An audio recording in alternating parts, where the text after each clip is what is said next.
Yani yaşadığımız ortam, yere bastığımız yer ışıksa ama kimyaya göre de mesela boşluklu bir yapı, hiçbir mesela bu madde oluşturan atomlar birbirine dokunup temas etmiyorlar ve hepsinin aslında normalde bizim içinden elimizin geçmesi lazım. O kadar yani hani boşluklu bir sistem gibi düşünün. Fakat geçmiyoruz. Hatta duvardan da içeri geçemiyoruz. Küçük olanlar geçebiliyor. O boşlukların aralarından geçebilecekler geçebiliyor. Mesela diyelim ki bir radyoaktif bir ışınım bir demirden, herhangi bir metalden geçiyor ama bir bakıyorsunuz ki kurşundan geçemiyor. Çünkü onun yapısı biraz daha birbirine yakın, daha yoğun. Biz bugün radyasyondan korunmak için kurşunun daha yoğun olduğunu bilerek kurşun levhalar ya da odalar yapıp radyasyondan korunurken kurşun dökmede tesadüfen kurşun maddesi kullanılmıyor demek. Yani hiçbir şey tesadüfen değil. Hani biz şöyle zannediyoruz. Ya bilgi hiç yoktu. Bizim bilmemiz o kadar gelişti ki, teknolojimiz o kadar ilerledi ki işte bak biz bugün neler biliyoruz. Yani acaba bak diyoruz ama telefonumuz var, iletişimimiz var. Tamam sen telepatiyi kullanmıyorsun. Görüntülü bilmem ne yapıyorsun. Duru görüyü kullanmıyorsun. İşte bak vinçlerimiz bilmem nelerimiz şunları kaldırıyor. Yer çekimini yok eden felsefe taşlarını, filozof taşlarını kullanmıyorsun. İklimleri kontrol eden harp sistemlerimiz var. Deprem yapıyoruz, şeyleri yağdırıyoruz. Eskiden de yada taşı var. Yani biz diyoruz ki hepsini biz biliyoruz, hepsini yaptık. Oysa ki onların çok daha doğal ve basitleri geçmiş zamanlar içerisinde yapıldı.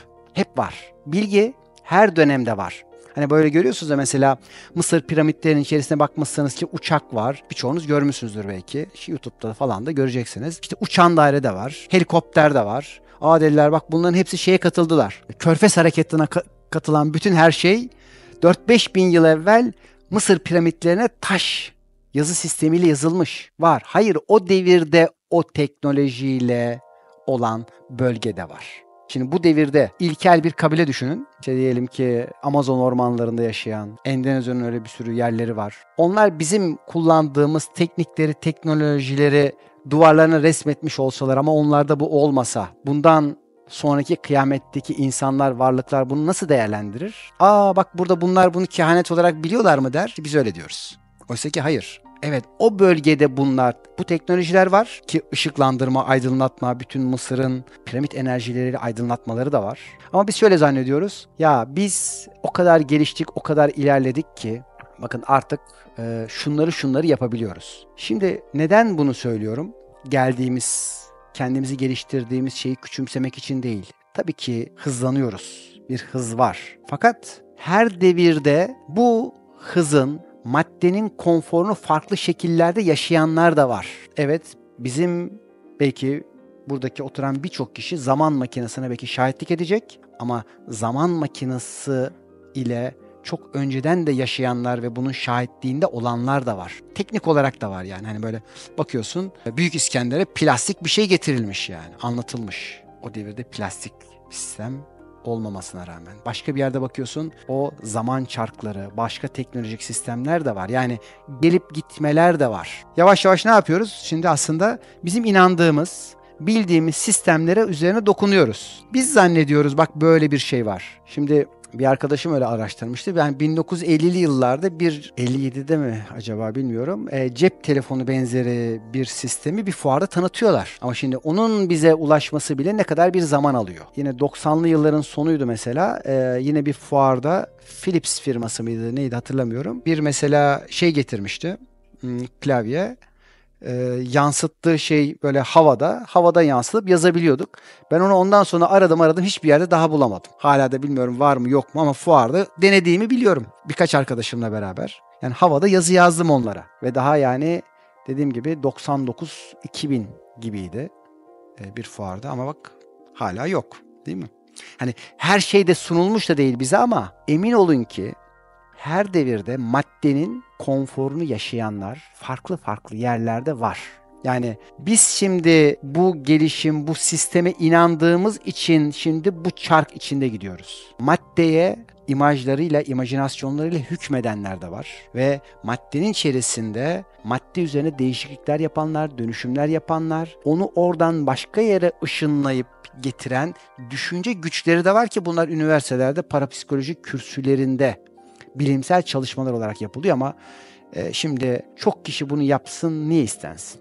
Örneğin başta Rusya olmak üzere birçok ülkede çocuklar üzerine çok güzel çalışmalar yaptılar. İmajinasyonun, zihnin materyalize edebileceği durumlar meydana getirdiler. Daha sonradan tabii bu durumlar daraltılıp küçültüldü ki daha büyük kitleler bundan faydalanmasın. Şimdi düşünsenize, her biriniz madde üzerinde bir madde ışık bükücülersiniz. Şimdi yeteri kadar diyelim ki ego eğitiminiz yoksa kendinize ve başkalarına zarar da verebilirsiniz. Onun için bilgi aslında bir taraftan da dediğimiz gibi hep var ama hep de saklanmış durumdadır. Neden tarikatlar vardı? Neden tapınaklar vardı? Fisagor haftada bir kere açıyor tapınağını. O gün de halka ücretsiz şifa dağıtıyor. Ve arada bir de dediğim gibi seçilmişlerin seçilmişlerinden bir tane öğrenci alıyor. Ve o öğrencilere öğretilenler hiçbir zaman halkla paylaşılmayacak üzere öğretiliyor.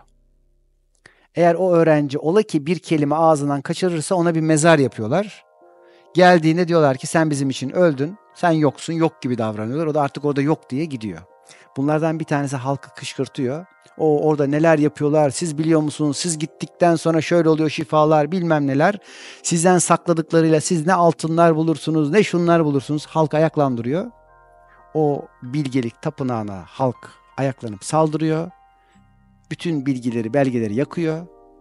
Fisagor dahil birçok kişiyi öldürüyor. Ve işte oradan birkaç kaçırılan, yok işte teoremdir, bilmem nedir, üçgendir falan matematiksel olarak kalıyor ki bütün Batı felsefesi düşünün. Eflatun'u, Sokrat'ı, Aristos'u oradan kalanların ürününün bir sonucu olarak hala Batı'yı besliyor. Yani bilgi evet saklanmak durumunda ve biraz bohçalanarak ya da saçılarak saklanmak durumunda. Bugün dünyayı diyelim ki belki çok daha yetkin bir şekilde idare eden aileler, gruplar da tabii ki bunların farkındalığıyla, kendi belki bazen egolarıyla bu bilgileri kendilerine depolayarak herkese yayılmasın diye de gizlemeler yapıyorlar. Ülkeler, devletler ve çeşitli sistemler tarafından. Fakat biz eğer bir bilgiyi, bir hali talep ediyorsak da sistem onu bize sunuyor. Her birimize sunuyor. Şimdi bir de böyle bir şey var. Evet, ortalıktaki bilgi gizlenebiliyor ama göğün kapısı da hepinize açık. Ve hatta yani en gizli şekilde bir şey, bilgiyi indirip bilmem bohçalasan da gören görüyor. Mutlaka ki tık tık tık tık bir bakıyorsun. Birçok yerde yani ağzından çıkan bir kelime, ifade tak başka bir yerde kitap olmuş. Hiç o kadar da alem görülür bir alem.